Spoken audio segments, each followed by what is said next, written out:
ഇതിനൊരു super hero ആക്കിയാലോ, ആ ഒരു മൂഡില് പെട്ടെന്ന് ഒരു ഐഡിയ വന്ന് സൂപ്പർ ഹീറോ സൂപ്പർ ഹീറോ അതിനൊരു നമ്മളപ്പം തന്നെ ഒരു മൂഡ് ബോർഡും കാര്യങ്ങളൊക്കെ ഐപാഡിലിട്ട് വരച്ച് അങ്ങനെയാണ് ഈ പഴത്തിന്റെ സ്റ്റോറി നമ്മളെ പഴമോനെ.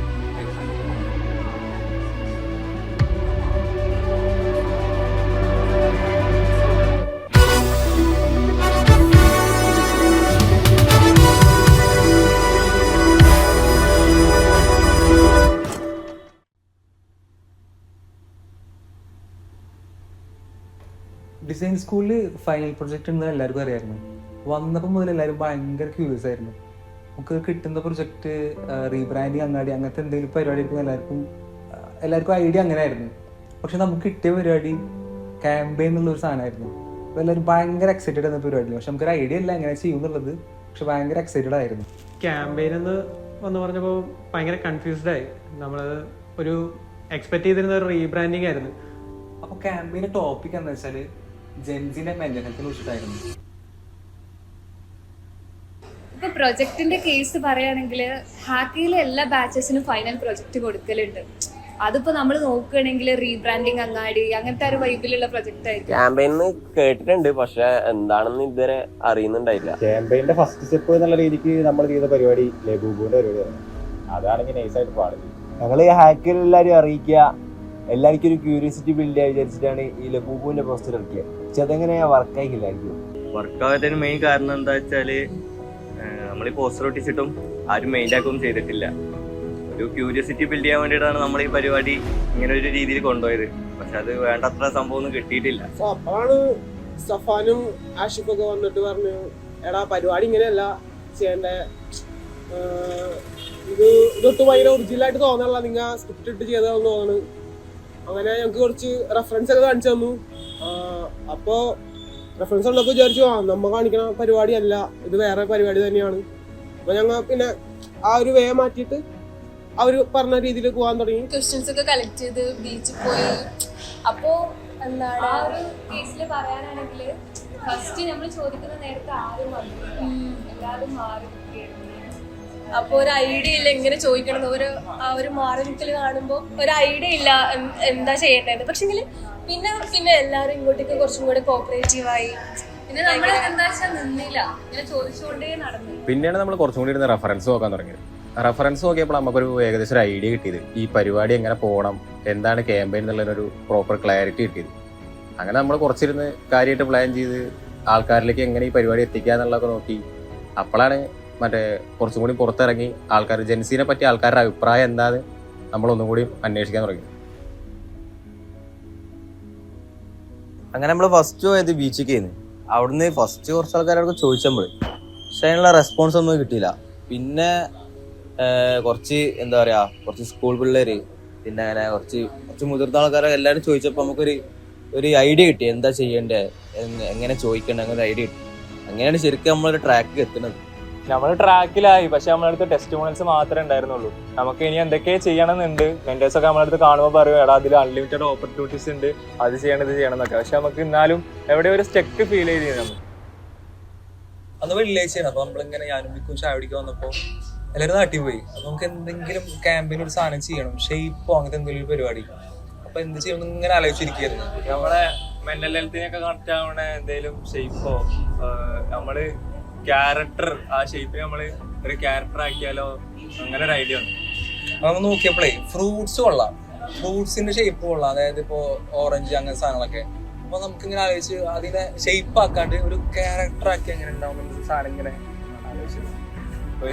ഞങ്ങള് കൊറേ ഫ്രൂട്ട്സ് തപ്പി, ഏതൊക്കെയാ മറ്റേ അവക്കാഡോ ഇങ്ങനെയുള്ള ഷേപ്പ് നമ്മള് ക്യാരക്ടറാക്കി എങ്ങനെയൊക്കെ രസം ഉണ്ടാവും. അങ്ങനെയൊക്കെ നമ്മള് ക്യാരക്ടറിനെ വെച്ച് നോക്കുമ്പോ രസം ഭംഗി ഉണ്ടാവുക നമ്മളാണ് ഫസ്റ്റ് സ്റ്റെപ്പ് നോക്കണേ.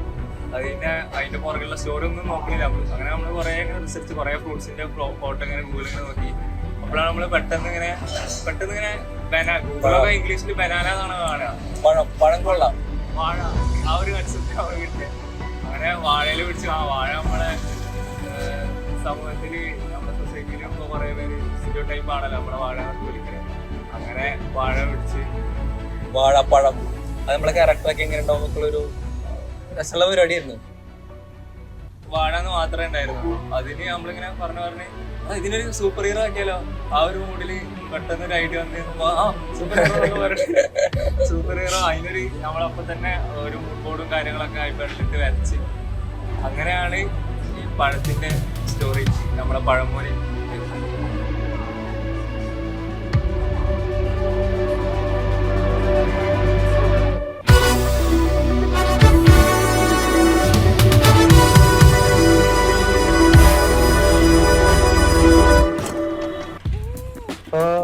അന്നൊരു ഞായറാഴ്ച ആയിരുന്നു. അപ്പോൾ നമ്മൾ മൂൺ ബോർഡ് സെറ്റ് ചെയ്തിരുന്നത് ഒരു വീടും അതിന്റെ ഫ്രണ്ടിൽ വാഴയും വരുന്ന രീതിയിലായിരുന്നു, ഒരു പഴയ വീട്.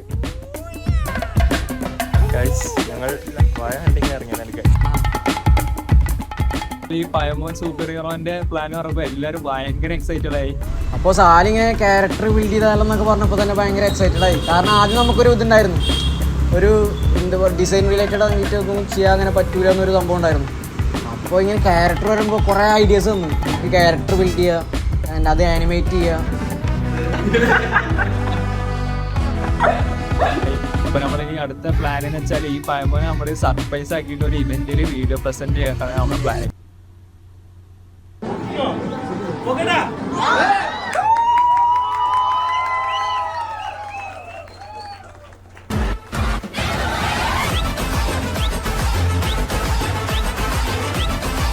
ക്യാരക്ടർ റിവീലിന്റെ അന്ന് ശരിക്കും അടിപൊളിയായിരുന്നു. എന്താ വെച്ചാൽ വേറെ ഒരു എക്സ്പീരിയൻസ്.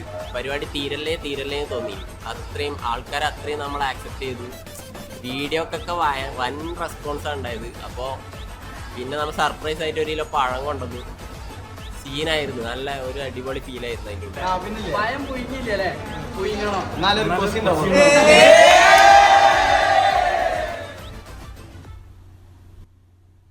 ഇപ്പൊ ജെൻസി പറയുമ്പം എല്ലാവർക്കും ഒരു മിസ്കൺസെപ്ഷൻ, ജെൻസി എന്ന് പറയുന്ന ഒരു ജനറേഷനോട് തന്നെ ആൾക്കാർക്ക് ഒരു താഴ്ത്തിക്കാണുള്ള ഒരു റോങ് ആയിട്ടാണ് ആൾക്കാർ എപ്പോഴും ഈ ജെൻസി എന്ന് പറയുന്ന ഒരു കാറ്റഗറി കാണുന്നത് തന്നെ.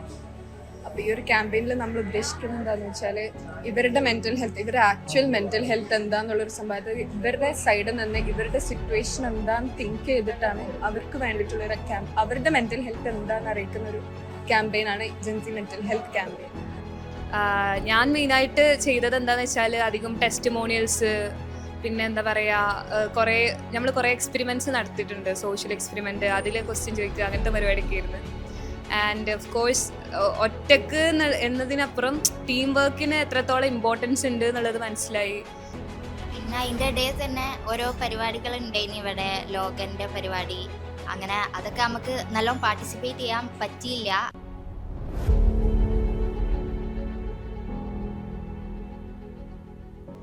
ഓക്കെ, അപ്പം മെന്റൽ ഹെൽത്ത് ക്യാമ്പയിനെ പറ്റി പറയുകയാണെങ്കിൽ നമ്മളെപ്പോഴും ഒരു ക്യാമ്പയിൻ സ്റ്റാർട്ട് ചെയ്യുമ്പോൾ അല്ലെങ്കിൽ ഒരു ക്യാമ്പയിൻ തിങ്ക് ചെയ്യുമ്പോൾ നമ്മളെപ്പോഴും നമ്മളെ സറൗണ്ടിങ്സിനാണ് സ്റ്റാർട്ട് ചെയ്യുക. ഇപ്പം നമ്മൾ പോലും ചെയ്യുമ്പോൾ നമ്മളെ അടുത്തുനിന്നാണ് സ്റ്റാർട്ട് ചെയ്തത്. പക്ഷെ പിന്നെ തിങ്ക് ചെയ്യുമ്പോൾ മെന്റൽ ഹെൽത്തിൽ ഏറ്റവും കൂടുതൽ സഫർ ചെയ്യുന്നത് പലസ്തീനിയൻസ് ആണ്.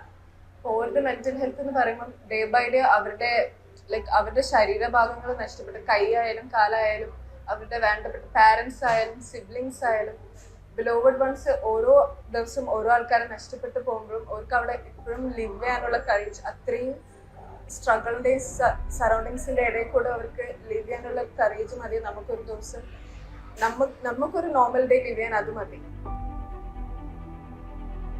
നമ്മുടെ ക്യാരക്ടർ റിവീലിംഗ് നല്ല മൂഡായിട്ട് പരിപാടി നടന്നു.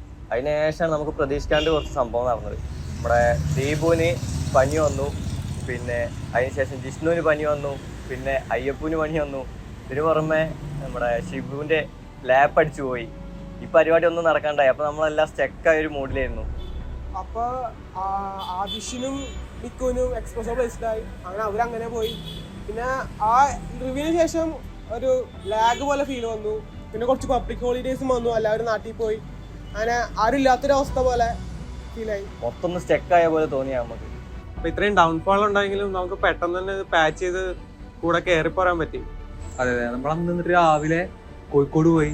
ഐഡിയ എന്ന് വെച്ചാൽ ക്യാരക്ടറിനെ കുറച്ചും കൂടെ നമുക്ക് എഫക്റ്റീവ് ആയിട്ട് അങ്ങനെ യൂസ് ചെയ്യാം. കോഴിക്കോടിന്റെ പല ഭാഗത്ത്, അതായത് കുട്ടിച്ചിറയിലും അല്ലെങ്കിൽ ബീച്ചിലൊക്കെ നമ്മുടെ ക്യാരക്ടർ ഇങ്ങനെ ഇന്ററാക്ട് വരുന്നത് എങ്ങനെ ഉണ്ടാവും, അതായത് ബേസിക് ഐഡിയ. അത് രസമായിട്ട് നമ്മളന്ന് ഷൂട്ട് ചെയ്ത് റുബിക്ക് ബാച്ചിൽ ഒരാൾക്ക് ഒരു മാക്സിമം എത്ര കോൺട്രിബ്യൂട്ട് ചെയ്യാൻ പറ്റുമോ അത്രയും കോൺട്രിബ്യൂട്ട് ചെയ്താണ് ഈ പ്രൊജക്ട്. നമ്മൾ എങ്ങനെ ടീം സ്പ്ലിറ്റ് ചെയ്ത് വർക്ക് ചെയ്യാൻ തുടങ്ങിയോ, എങ്ങനെ പ്ലാൻ ചെയ്തു, അതേപോലെ എല്ലാവരും അവരവരുടെ മാക്സിമം എഫേർട്ട് ഇട്ടിട്ടാണ് ഈ പരിപാടി നടത്തിയേക്കുന്നത്. അപ്പോൾ സാലി ഇതിന് വരച്ചതിന് ഒരു കൈമാണ് കൊണ്ടുവന്നില്ല. സാലി എന്ന് പറഞ്ഞാൽ നമ്മളിങ്ങനെ ആനിമേറ്റ് ചെയ്യുമ്പോൾ ക്യാരക്ടർ പരിപാടിക്ക് ആനിമേറ്റ് ചെയ്യുമ്പോൾ സാലിയോട് നമ്മളിങ്ങനെ ഓരോന്ന് പറയും, ഇങ്ങനെ ഓടണം വേണം ചാടണം വേണം. സാലി ഇരുന്ന് വരയ്ക്കായിരുന്നു, കുറെ വരപ്പിച്ചിട്ടുണ്ട്. അതേപോലെ തന്നെ ഇരുന്ന് വഫിയും ഷാമിയും തന്നെ ഉണ്ട്.